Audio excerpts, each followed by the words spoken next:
வணக்கம் நண்பர்களே, டிகோட் நிகழ்ச்சிக்கு வரவேற்கிறோம்.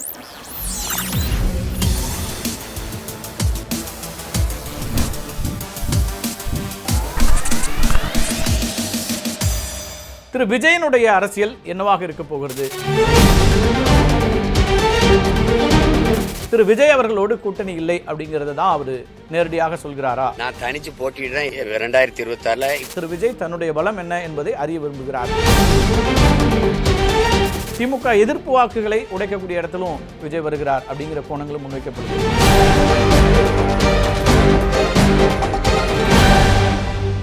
முதல் மாநாட்டுக்கு தயாராகி கொண்டிருக்கிறார் திரு விஜய். தமிழக வெற்றிக் கழகம்னு ஒரு கட்சியை தொடங்கி அதற்கான பாதை அது என்ன மாதிரியான கொள்கைகள் கொண்டது அப்படிங்கிற அடிப்படையான ஒரு விஷயத்தை குறிப்பிட்டிருக்காங்க. இதுக்கு பிறகு இந்த மாநாட்டில் தான் தன்னுடைய கட்சியினுடைய கொள்கை பற்றி அல்லது தன்னுடைய அரசியல் இலக்கு பற்றி நான் முழுமையாக அறிவிக்கப் போகிறேன் அப்படிங்கிறத ஏற்கனவே அறிவித்திருக்கிறார் திரு விஜய். இந்த மாநாட்டுக்கான பாடல், கொடி, அறிமுகம் இதெல்லாம் நடந்திருக்கக்கூடிய சூழலில் முதல் மாநாடு அப்படிங்கிறது கவனம் பெறக்கூடியதாக மாறி இருக்கிறது. விக்கிரவாண்டியில் முதல் மாநாட்டை நடத்த இருக்கிறாங்க. இந்த முதல் மாநாட்டில் தான் தன்னுடைய அரசியல் பிரகடனத்தை வெளியிடப் போகிறார். ரொம்ப குறிப்பாக 2026 சட்டமன்ற தேர்தல் தான் என்னுடைய இலக்கு அப்படின்னு களமிறங்கியிருக்கக்கூடிய திரு விஜய் கூட்டணியாக ஒரு தேர்தலை சந்திப்பாரா அல்லது தனித்து தான் தமிழக வெற்றிக் கழகம் போட்டியிடப் போகிறதா, தன்னுடைய அரசியல் எதிர்காலத்தை அவர் என்ன விதமாக தீர்மானிக்கிறார் அப்படிங்கிறது தான் இப்போ பிரதானமாக இருக்கக்கூடிய ஒரு கேள்வியாக இருக்கிறது. 2026 சட்டமன்ற தேர்தலை மையமாக வைத்து ஒவ்வொரு அரசியல் கட்சியும் இப்போதே தயாராகி வரக்கூடியதை பார்க்குறோம். அதில் குறிப்பாக திமுக கூட்டணி ஏற்கனவே அதுக்கு இலக்கை நிர்ணயித்திருக்கிறார். திமுகவுடைய தலைவரும் முதலமைச்சருமான திரு மு.க. ஸ்டாலின் 200 இடங்களை பிடிப்பது தான் எங்களுடைய இலக்கு அப்படிங்கிறத அவங்க அறிவிச்சிருக்கிறாங்க. இன்னொரு பக்கம் அதிமுக இதில் மீண்டும் வெற்றி பெறுவோம், இழந்த ஆட்சியை மீண்டும் பெறுவோம் அப்படிங்கிற இடத்துல இருந்து அதற்கான வியூகங்களை வகுக்கக்கூடியதை பார்க்குறோம். நாங்கள் இங்கே பிரதானமான ஒரு கூட்டணி அமைக்கிறோம், ஒரு கூட்டணி ஆட்சி அமைக்கப் போகிறோம்னு பாரதிய ஜனதா கட்சியினுடைய தலைவர்கள் இங்கே குறிப்பிட்டு வரக்கூடியதை பார்க்குறோம். இந்த நிலையில் தான் திரு விஜயனுடைய அரசியல் என்னவாக இருக்க போகிறது, அதை ஒட்டி திரு சீமான் எடுக்க போகக்கூடிய முடிவுகள் என்ன அப்படிங்கிற கேள்விகள் தான் கடந்த சில நாட்களாக இருந்து கொண்டிருந்ததை பார்த்தோம். அதில் தான் திரு சீமானுடைய பத்திரிகையாளர் சந்திப்பில் அவர் சொன்ன ஒரு கருத்து மிக முக்கியமாக கவனிக்கப்படக்கூடியதாக மாறி இருக்கிறது. இதுவரை கடந்த சில மாதங்களாகவே தம்பி விஜய் வருகிறார், அவரோடு இணைந்து செயல்படலாம் என்கிற விதமான ஒரு கருத்துக்களை வெளிப்படுத்தி வந்தார் திரு சீமான். அவரோடு நல்ல நட்பு இருக்கிறது, நெருக்கம் இருக்கிறது, 2 பேருக்குமான ஒரே இணக்கம் இருக்கிறது. திரு சீமான் முன்வைக்கக்கூடிய, நாம் தமிழர் முன்வைக்கக்கூடிய அரசியல் நிலைப்பாட்டில் தமிழ்நாட்டினுடைய அரசியல் தலைமையாக ஒரு தமிழ்நாட்டை சேர்ந்தவர் தான் வர வேண்டும் அப்படிங்கிறத மீண்டும் மீண்டும் சொல்லிக்கொண்டே இருந்தார். அந்த அடிப்படையில் விஜய் ஆதரிக்கக்கூடிய இடத்துல இருந்தும் அவர் இருந்தார். அப்படின்னா 2 பேரும் சேர்ந்து களத்தை சந்திப்பார்களா?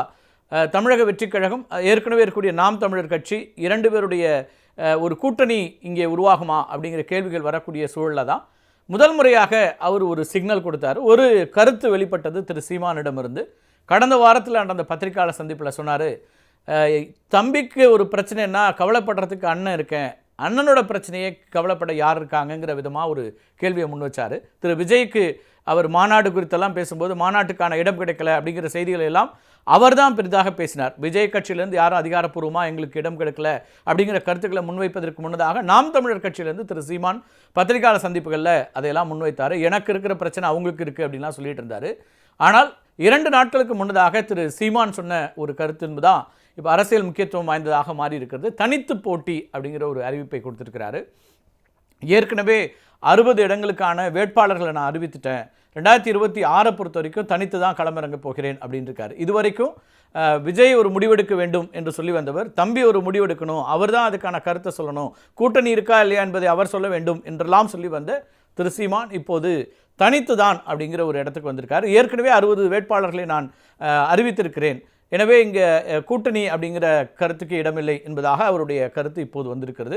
திரு விஜய் அவர்களோடு கூட்டணி இல்லை அப்படிங்கிறத தான் அவர் நேரடியாக சொல்கிறாரா அப்படிங்கிற இடத்துல இருந்தால் என்ன நடந்திருக்கிறது அப்படிங்கிற ஒரு மிகப்பெரிய ஒரு கேள்வி எழுகிறது.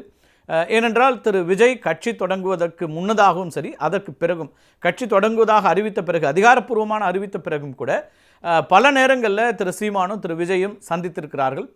குறிப்பாக ஈசிஆரில் இருக்கக்கூடிய அவருடைய திரு விஜய்க்கு சொந்தமான இடத்துல தான் அந்த சந்திப்புகள் பலமுறை நடந்திருக்கு. அதுக்கு பிறகு சில நேரம் வாகனத்தில் பயணித்து கொண்டே பேசியிருக்கிறாங்க. இப்படி பலமுறை அவர்கள் பேசியிருக்காங்க. திரு விஜய் பலரோடும் பேசியிருக்கிறார். கட்சி தொடங்குவதற்கு முன்னதாகவும் கட்சி தொடங்கிய பிறகும் ஆலோசனைகளை பெறுவதற்கு அரசியல் ரீதியாக இயக்கங்களை நடத்தி கொண்டிருக்கக்கூடியவர்கள் அல்லது அதற்கு முன்னால் தீவிரமாக அரசியலில் இருந்து இப்போது ஓய்வு பெற்றிருக்கக்கூடிய சிலர், அதே போல் அதிகாரிகள் சிலர் அப்படின்னு, அப்புறம் அனலிஸ்ட்டு அப்படின்னு பலரும் கூட விஜய் பத்திரிகையாளர்கள் என்று பலரோடும் பேசி கொண்டிருக்கிறார். அதில் கூடுதலான ஒரு கவனமும் அதிகமான இன்புட்டும் திரு சீமான் அவர்களோடு எடுத்துக்கொண்டார் அப்படிங்கிறதா ரெண்டு தரப்பிலிருந்து வரக்கூடிய செய்திகள். இந்த சந்திப்புகள் 10 முறைக்கு மேலாக நடந்திருக்கிறது இந்த ஓராண்டில் அப்படிங்கிற அந்த செய்திகளும் வருது. அப்படின்னா இந்த சந்திப்புகளின் போதெல்லாம் ஒரு பாசிட்டிவாக ஒரு கூட்டணி அமைகிறது அப்படின்னு எதிர்பார்த்த நேரத்திலேருந்து இப்போது அந்த கூட்டணி இல்லை என்கிற நிலைக்கு திரு சீமான் வந்திருக்கிறாரா அப்படிங்கிறதா அதில் இருக்கக்கூடிய செய்தியாக இருக்கிறது. திரு விஜய் பொறுத்த வரைக்கும் அவர் தரப்பில் சொல்கிறதுல இந்த முறை 2026 நேரடியாக களம் கண்டு தனக்கான பலம் என்ன என்பதை அவர் அறிய விரும்புகிறார் அப்படிங்கிறது ஒரு முக்கியமான அம்சமாக சொல்லப்படக்கூடியதாக இருக்கு. எனவே அவர் தனித்து போட்டி என்கிற அந்த செய்தியை தான் அதில் உறுதியாக இருக்கிறேன் என்பதையும், அந்த செய்தி திரு சீமானுக்கு உறுதியாக சொல்லப்பட்டு விட்டது, அவரோடு கூட்டணியில் வருவதற்கு இந்த தேர்தலில் வாய்ப்புகள் இல்லை அப்படிங்கிற ஒரு செய்தி அவருக்கு சொல்லப்பட்டு விட்டது. அந்த அடிப்படையில் தான் திரு சீமானும் விஜய் அவர்களோடு கூட்டணி என்கிற அந்த கருத்தை இப்போது முற்றிலுமாக மறுத்து தனித்து போட்டி என்கிற இடத்துக்கு வந்திருக்கிறார் அப்படிங்கிறது அவரோட தரப்பிலிருந்து, திரு விஜய் தரப்பிலிருந்து சொல்லப்படக்கூடிய செய்தியாக இருக்கிறது. அவரோடு ரொம்ப நெருக்கமாக இருக்கக்கூடியவர்களிடம் பேசியதிலிருந்து வரக்கூடிய செய்தியாகவும் இருக்கிறது. விஜய் என்ன செய்வார் அப்படிங்கிற ஒரு கேள்வி அரசியல் வட்டாரத்திலையும் ரொம்ப முக்கியமாக இருக்குது. திரு விஜயனுடைய அரசியல் வருகையினால் யாருக்கு இழப்பு அப்படிங்கிற கேள்வியும் ரொம்ப முக்கியமாக இருக்குது. இப்போ அரசியல் விமர்சகர்களுடைய பார்வை, அலசல்கள் எல்லாமே அதை ஒட்டியதாகத்தான் இருக்குது. ஆனால் இதில் 3-4 கோணங்களில் திரு விஜயனுடைய அரசியல் வருகையை பார்க்க வேண்டியிருக்கிறது. ஏற்கனவே நம்ம பலமுறை பேசியிருக்கிறோம். அதில் திரு விஜயகாந்தனுடைய ஃபார்முலாவை அல்லது அந்த கட்டமைப்பை அரசியலில் விஜயகாந்த் அவர்கள் உள்ளே வந்தபோது ரசிகர் மன்றத்தினுடைய கட்டமைப்பை உருவாக்கி அந்த அடிப்படையில் ஒரு வெற்றியை பெற்றார். ஒரு 8% முதல் தேர்தலிலே, அதுக்கு பிறகு 10% வரைக்கும் பெற்ற ஒரு கட்சியாக, மாற்று கட்சியாக திமுக அதிமுக தவிர்த்து இந்த 60 ஆண்டுகளில் அந்த வாக்கு சதவீதத்தை பெற்ற தனித்து தேர்தலில் களம் கண்ட கட்சியாக தேமுதிக தான் இருந்தது. திரு விஜயகாந்த் அவருடைய தலைமை அதை உறுதி செய்ததுன்னா அதே அடிப்படையில் திரு விஜய் அந்த ஃபார்முலாவில் வராரு அப்படின்னு நம்ம சொல்லியிருந்தோம். இப்போ அவருடைய வருகை அப்படிங்கிறதுல மிக முக்கியமாக திரு சீமானோடு அவர் பயணப்படுறதுல ஒரு முக்கியமான அம்சத்தை குறிப்பிடுறாங்க. மொழி சிறுபான்மையினருடைய ஆதரவை தொடக்கத்திலேயே இழக்க வேண்டுமா அப்படிங்கிற கேள்வியை தான் திரு விஜய்கிட்ட அவரை சந்திக்கக்கூடிய அல்லது அவருக்கு ஆலோசனை சொல்லக்கூடிய பலரும் முன் வச்சிருக்கிறாங்க. தமிழ்நாட்டில் இருக்கக்கூடிய வாக்காளர்களில் மொழி சிறுபான்மையினருடைய வாக்குகள் அப்படிங்கிறது பல இடங்களில் 25% மேலாக இருக்கிறது. இப்போ சென்னை போன்ற ஒரு பெருநகரத்திலையும் மொழி சிறுபான்மையினராக இருக்கக்கூடியவர்கள், தமிழ் பேசாத மற்ற மொழிகளை பேசக்கூடியவர்கள், மற்ற மொழிகளை தாய்மொழியாக கொண்டவருடைய வாக்குகள் தமிழ்நாட்டில் அதிகமாக இருக்குது. கிட்டத்தட்ட 25லேருந்து 30% வாக்குகள் இருக்கிறதுனால அது நமக்கு வராமல் போய்விடக்கூடாதுங்கிற ஒரு கருத்தை முன் வச்சிருக்கிறாங்க. ரொம்ப குறிப்பாக அவருக்கு இருக்கக்கூடிய ரசிகர்கள்ங்கிறது எல்லா தரப்பிலும் இருக்கிறாங்க. எல்லா தரப்பு மக்களுக்குமான ஒரு கட்சியாக அல்லது ஒரு தலைவராக வர வேண்டும்.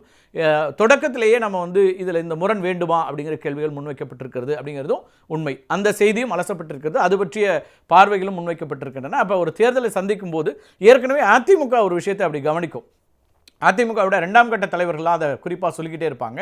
எங்களுக்கு இருக்கக்கூடிய பெரிய மைனஸ் அப்படிங்கிறது அவங்க பிஜேபி கூட்டணியில் இருந்த காலகட்டங்களில் அவங்க சொன்னதுங்கிறது, எங்களுக்கு சிறுபான்மை மக்களுடைய வாக்குகள் அப்படிங்கிறது கன்சாலிடேட் ஆகி திமுக கூட்டணிக்கு செல்லக்கூடிய ஒரு நிலையாக இருக்கிறது. அப்போ ஒரு 12% எங்களுக்கு தொடக்கத்திலேயே ஒரு 100 மீட்டர் ரேஸ் இருக்குன்னா அதில் -12ன்னு நாங்கள் எங்களுடைய ஆட்டத்தை தொடங்க வேண்டியிருக்கு.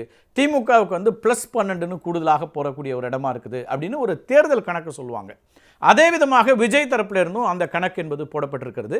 ஒரு மொழி சிறுபான்மையினர் இவ்வளவு அதிகமாக இருக்கக்கூடிய இடத்துல நம்ம -25 இல்லை -30 அப்படின்னு அந்த இழப்போடு ஒரு தேர்தலை தொடங்க வேண்டுமா அப்படிங்கிற கேள்விகள் எல்லாம் முன்வைக்கப்பட்டிருக்கின்றன. ஆனால் அது மட்டுமே அந்த முடிவுக்கான காரணம் இல்லை. அதை தாண்டி திரு விஜய் தன்னுடைய பலம் என்ன என்பதை அறிய விரும்புகிறார். அப்போ தான் நம்ம ஒரு தலைவராக வர முடியும் அப்படிங்கிற ஒரு கேள்வி இருக்குது. இன்னொன்று, ஒரு கூட்டணி என்று போனால் யார் தலைமை அப்படிங்கிற ஒரு முக்கியமான கேள்வி அங்கே முன்வைக்கப்படக்கூடியதாக இருக்குது. அதில் அவர் தன்னுடைய தலைமை இருக்க வேண்டும் என்பதில் உறுதியாக இருக்கிறார். அதுக்கு கீழே போனோன்னா நம்ம இன்னொரு கட்சியாக மாறிடுவோம். தமிழ்நாட்டில் வரக்கூடிய ஏற்கனவே இருக்கக்கூடிய கட்சிகளில் மேலும் ஒரு கட்சி என்பதாக மாறிவிடும். அதனால் அந்த இடத்துக்கு நம்ம உடனே போயிடக்கூடாதுங்கிறதும் திரு விஜய்க்கு இருக்கக்கூடிய ஒரு பார்வையாக இருந்திருக்கு. அந்த அடிப்படையில் தான் திரு சீமானுடைய இந்த பேட்டி என்பது வந்திருக்கக்கூடிய பார்க்குறோம். இது பற்றிய ஒரு பார்வையை அவர் முதல் மாநாட்டில் ஓரளவுக்கு சொல்லக்கூடும் அப்படிங்கிறதா எதிர்பார்ப்பு இருக்குது. திரு விஜய் தன்னுடைய அரசியல் பயணத்தில் தன்னுடைய அரசியல் கணக்குகளில் கூட்டணி என்பதை எப்படியும் அவங்க வந்து 2026 ஜனவரிக்கு பிறகுதான் நாங்கள் பேசுவோன்னு உடனிருப்பவர்களோடு சொன்னாலும் கூட அதற்கான வியூகங்களை வகுப்பது அப்படிங்கிறதுக்குள்ளே போயிட்டு இருக்கக்கூடியதை பார்க்குறோம். திரு விஜயனுடைய வருகையினால் யாருக்கு இழப்பு அப்படிங்கிற ஒரு கேள்வி ரொம்ப முக்கியமாக பிரதானமாக அரசியல் களத்தில் இருக்கக்கூடியதை பார்க்குறோம். பெரும்பாலும் எல்லாரும் உடனடியாக பார்க்கக்கூடிய ஒன்று, இது திமுக கூட்டணிக்கான ஒரு பெரிய அவங்க வாக்கு சதவீதத்தை இழப்பார்கள் அப்படின்னு ஒரு பார்வை முன்வைக்கப்படுது. எதனாலனா திரு விஜய் வந்து ஒரு செக்யூலராக தன்னை கொண்டு வராரு. அவருடைய தொடக்க நிலையில் அவர் வெளியிட்டிருக்கக்கூடிய அறிக்கையிலேயே மத பெரும்பான்மை பேசக்கூடியவர்கள், மதவாதிகளை எதிர்க்கிறோம், அதே போல் சாதியவாதிகளை எதிர்க்கிறோம் அப்படிலாம் சொல்லியிருக்கிறாரு. அப்புறம் மாநில சுயாட்சி என்பதை பற்றி பேசுகிறார், மாநில உரிமை பற்றி பேசுகிறார். எனவே இது வந்து கிட்டத்தட்ட திமுக கூட்டணியிலிருந்து அந்த வாக்குகளை பிரிக்கக்கூடிய ஒன்றாகத்தான் இருக்குன்ற ஒரு பார்வை முன்வைக்கப்படுது. ஆனால் அதில் வேறு ஒரு முக்கியமான ஒரு கோணமும் இருக்கிறது. விஜய் அவர்களுடைய வருகையினால் செக்யூலர் ஓட்டு அல்லது மதச்சார்பின்மை அதை பேசக்கூடியவர்களுக்கான வாக்குகள்லேருந்து ஒரு சதவீதம் பிரியும் அப்படின்னாலும் அது ஒரு சிறிய அளவாக இருக்கும் அப்படிங்கிற அதே இடத்துல அது எவ்வளவு தூரம் பிரிகிறதோ அதே அளவுக்கு மற்றவர்களுக்கான அந்த வாக்கு சரிவும் வரலாம் அப்படிங்கிறதும் எதிர்பார்ப்பாக இருக்குது. ரொம்ப குறிப்பாக இளைஞர்கள் அதிகமாக விஜய்க்கு வருவாங்க அப்படின்ற எதிர்பார்ப்பு இருக்கக்கூடிய சூழலில் இளைஞர்கள் புதிய தலைமைகளை, புதிய அரசியலை எதிர்பார்க்கக்கூடிய எல்லா காலகட்டத்திலுமே இளைஞர்கள் இருந்துகிட்டே இருப்பாங்க. அப்படியான இந்த காலகட்டத்தில் சமகாலத்தில் இளைஞர்களை ஈர்க்கக்கூடியதில் ஏற்கனவே திரு சீமான் நிரூபிச்சிருக்காரு. 8% வாக்குகள் வந்திருக்கிறது இந்த நாடாளுமன்ற தேர்தலில். அதே போல் பாரதிய ஜனதா கட்சியும் திரு அண்ணாமலை அவருடைய தலைமைக்கு இளைஞர்கள் நிறைய வர்றாங்க அப்படின்னு அவங்க சொல்லக்கூடிய இடத்துல இருந்து இந்த இளைஞர்கள் வாக்குகளை பிரிக்கிறதுல திரு விஜய் இந்த 2 பேருக்கும் போகக்கூடிய வாக்குகள்லேருந்து ஒரு ஒரு முக்கியமான வாக்குகளை பிரிக்கக்கூடும் அப்படிங்கிறது இருக்குது. சிக்னிஃபிகண்ட்டான ஒரு நம்பர் ஆஃப் பர்சன்டேஜ் வந்து இந்த 2 பேருக்கும் போகிறதுலேருந்து திரு விஜய்க்கு வரக்கூடியதை பார்க்குறோம். இன்னொரு கோணமும் இருக்கிறது. திரு விஜய்னால் அதிமுகவுக்கே கூட அது வந்து பலம் அல்ல அப்படிங்கிற ஒரு பார்வையும் முன்வைக்கப்படுகிறது. ஏன்னா திமுக கூட்டணி, திமுக ஆட்சி பொறுப்பில் இருக்கிறது. அப்போ திமுகவுக்கு எதிராக ஒரு எதிர்க்கட்சி, பிரதான எதிர்க்கட்சி அப்படின்னு அதிமுக களத்தில் இருக்கும்போது இந்த பிரதான எதிர்க்கட்சி என்பது தான் இன்றைக்கி பாரதிய ஜனதா கட்சி கேள்விக்குள்ளாக்கிட்டு இருக்கு. நாங்கள் தான் இங்கே பிரதான எதிர்க்கட்சியாக இருக்கிறோம்னு தேர்தலுக்கு முன்னதாகவே அவங்க முன் வச்சாங்க. 2024 தேர்தலுக்கு முன்னாடி வச்சாங்க. தேர்தல் முடிஞ்ச பிறகும் வாக்கு சதவீதங்களை சொல்லி நாங்கள் இத்தனை இடத்துல வந்திருக்கிறோம், எங்களுக்கான வாக்கு கூடியிருக்கிறது இப்படிலாம் சொல்லிட்டு இருக்காங்க. இப்போ திமுக எதிர்ப்பில் அந்த திமுக எதிர்ப்பு வாக்குகள் ஒன்றா கன்சாலிடேட் ஆக வேண்டிய இடத்துல அது முழுக்க அதிமுகவுக்கு செல்ல வேண்டும். இப்போ நீங்கள் வந்து முன்னாள் முதலமைச்சர்கள் செல்வி ஜெயலலிதா, அதே போல் கலைஞர் கருணாநிதி, இவங்க 2 பேரும் இருந்தபோது அது எதிர் வாக்குகளாக, எதிர் துருவ அரசியலாக, இருதுருவ அரசியலாகத்தான் பெரும்பாலும் இருந்துச்சு. மற்ற வாக்குகள் அப்படிங்கிறது கொஞ்சமாக போகும். இந்த முறை அப்படி இருக்கிறதா அப்படிங்கிறது தான் இப்போ கேள்வியாக இருக்குது. அந்த இருதுருவ அரசியலில் இப்போ திமுக கூட்டணிக்கு எதிர்ப்பாக அல்லது திமுகவுக்கு எதிராக அதிமுகன்னு முழுசாக கன்சாலிடேட் ஆகுதா அப்படிங்கிற ஒரு கேள்வியில் இப்போ திமுக எதிர்ப்பு அப்படிங்கிறதுல ஏற்கனவே திரு எடப்பாடி பழனிசாமி அவர்கள் இருக்காங்க, அதுக்கு பிறகு சீமான் இருக்கிறாரு, பாஜக இருக்கிறது, இப்போ விஜயும் அதே இடத்துக்கு வருகிறார். அப்படின்னா அந்த வாக்குகளிலும் திமுக எதிர்ப்பு வாக்குகளை உடைக்கக்கூடிய இடத்திலும் விஜய் வருகிறார் அப்படிங்கிற கோணங்களும் முன்வைக்கப்படுது. அப்போ இந்த அடிப்படையிலலாம் தான் இப்போ விஜயனுடைய அரசியல் வருகை என்பது யார் யாருக்கான இழப்பு, எல்லோருக்குமே இழப்பு என்றால் அதில் கூடுதலான இழப்பு யாருக்காக இருக்க போகிறது அப்படிங்கிறதும், விஜய் எவ்வளோ நம்பர் ஆஃப் ஓட்ஸ் வாங்க முடியும், அவர் எடுத்த உடனே இரட்டை இலக்கத்தை தொட முடியுமா அப்படிங்கிறது இன்றைக்கி இருக்கக்கூடிய ஒரு சவாலாக முன்வைக்கப்படுகிறது. அவர் இரட்டை இலக்கத்தை அடைகிறார் என்றால் இங்கே வந்து ஒரு பெரிய ஃபோர்ஸாக அவரால் உருவாக முடியும். அப்படி அடைய முடியாத ஒரு கட்டமாக இருக்கிறது என்றால் அவரும் இன்னொரு கட்சியாக மாறிவிடக்கூடிய ஒரு சூழல் இருக்கிறது. எம்ஜிஆர் அவர்களுக்கு பிறகு, ஜெயலலிதா அவர்களுக்கு பிறகு நேரடியாக திரைப்பிரபலமாக இருந்து அரசியல் கட்சி தொடங்கியதில் திரு விஜயகாந்த் மட்டும்தான் 10%. இன்னும் சொல்லப்போனால் திரைப்பிரபலம்னு இல்லை, மற்ற ஒரு மாற்று அணி அப்படின்னு வந்ததில், மாற்று கட்சின்னு வந்ததிலும் கூட விஜயகாந்த் அவர்களுக்கு மட்டும்தான் 10% தொட முடிஞ்சிச்சு. ஆனால் அதுக்கு பிறகு வேறு யாரும் எட்ட முடியல அப்படிங்கிற இடத்துல இருந்து ஒரு ஆட்சி மாற்றம் அல்லது ஆட்சிக்கு வருவதற்கான வாக்குகள் அப்படிங்கிறது வந்து குறைஞ்சபட்சம் 30% தேவைப்படுகிறது. மல்டி கார்னர்ட் கண்டெஸ்ட் அப்படின்னா கூட 28%, 27%க்கு மேலே பெறக்கூடிய ஒரு அணிக்கு தான் ஆட்சி அமைக்க முடியும். 30% கட்டாயமாக வேணுங்கிற இடத்துல இருந்து அப்போ அந்த வாக்கு சதவீதத்தை ஏற்கனவே இப்போ வந்து 46% 2024 திமுக கூட்டணிக்கு அது மேலும் கூடுகிறதா குறைகிறதா அப்படிங்கிற அடிப்படையில் வச்சாலும் கூட அதற்கு அடுத்த இடத்துல இருக்கக்கூடிய அதிமுக கூட்டணிக்கும் இடைவெளி வந்து ஒரு கிட்டத்தட்ட 20%, 18% இருக்கிறது. அப்போ இதையெல்லாம் மாற்றக்கூடியதாக இந்த 26 அமையணும். அப்படின்னா தான் அந்த இடத்திற்கு திரு விஜய் எவ்வளவு தூரம் வர முடியுங்கிற ஒரு கேள்வியும் இருக்கிறது. அதில் விஜய் தரப்பில் பேசப்படுறதுல ஒரு கூட்டணியும் தேவை அப்படிங்கிற ஆலோசனையாக அவருக்கு சொல்லப்படுது. அந்த கூட்டணி என்பது என்னவாக இருக்கணும்னா, ஆட்சிக்கு வரக்கூடிய அளவுக்கான வெற்றியை பெறக்கூடியதாக நம்மளுடைய கூட்டணி அமைய வேண்டும். அப்போ அந்த கூட்டணியில் இன்னொரு சிக்கல் இருக்குது. திரு விஜய்க்கு கூட்டணியாக செல்வதில் என்ன பிரச்சனை இருக்குன்னா, அவர் எடுத்த உடனே ஒரு கூட்டணியில் தலைமை தாங்கிறதுங்கிறது பிரச்சனை இல்லை. ஆனால் தலைமை தாங்குவதை விட்டுட்டு வேறொரு கூட்டணியில் அவரும் இணைகிறார் என்றால் அவர் இன்னொரு கட்சியாக மாற வேண்டியிருக்கும். இதெல்லாம் தான் முன்னாடி இருக்கக்கூடிய கேள்விகளாக இருக்கக்கூடிய சூழலில் தான் திரு விஜய் என்ன முடிவெடுக்க போகிறார், 26க்கான தன்னுடைய இலக்காக, தன்னுடைய அரசியல் பயணமாக, தன்னுடைய வியூகமாக அவர் என்ன முன்வைக்கிறார் அப்படிங்கிற கேள்விகள் இருக்குது. அதில் ரொம்ப குறிப்பாக அவர் எடுத்திருக்கிற முடிவு என்பது இப்போ தனித்து போட்டிடுவோங்கிறதுக்கான ஒரு ஆயத்த பணிகள் இருக்கிறாரு. இந்த தேர்தலில் நம்மளுடைய வாக்கு சதவீதம் என்ன அப்படிங்கிறதையும், இன்னொன்று கூடுதலாக அவங்களுக்கு இன்னும் களம் இருக்குது, 18 மாதங்கள் இருக்கின்றன, நிறைய காட்சிகள் மாறலாம், அப்படி மாற்றங்கள் வரும்போது நமக்கான முடிவுகள் எடுக்கலாங்கிற காத்திருப்போடு இருக்கிறாரு. ஆனால் திரு சீமான் அவர்களோடு கூட்டணி என்பதில் அவர் இந்த தேர்தல் அதுக்கான வாய்ப்புகள் இல்லைங்கிற இடத்துல இருந்து தான் சீமானுடைய இந்த அறிவிப்பையும் பார்க்க வேண்டியிருக்கிறது. முதல் மாநாடு நிச்சயமாக கவனிக்கத்தக்க மாநாடாக மாற இருக்கிறது. ஆனால் முதல் தேர்தல் அப்படி கவனிக்கக்கூடிய தேர்தலாக திரு விஜயை மையப்படுத்திய தேர்தலாக இருக்குமா அப்படிங்கிறத அடுத்தடுத்த நாட்கள் அவர் எடுத்து வைக்க போகக்கூடிய அந்த அடிகள் தான். ஒவ்வொரு அடியும் ரொம்ப முக்கியமானதாக இருக்கும் அரசியல் களத்தில்.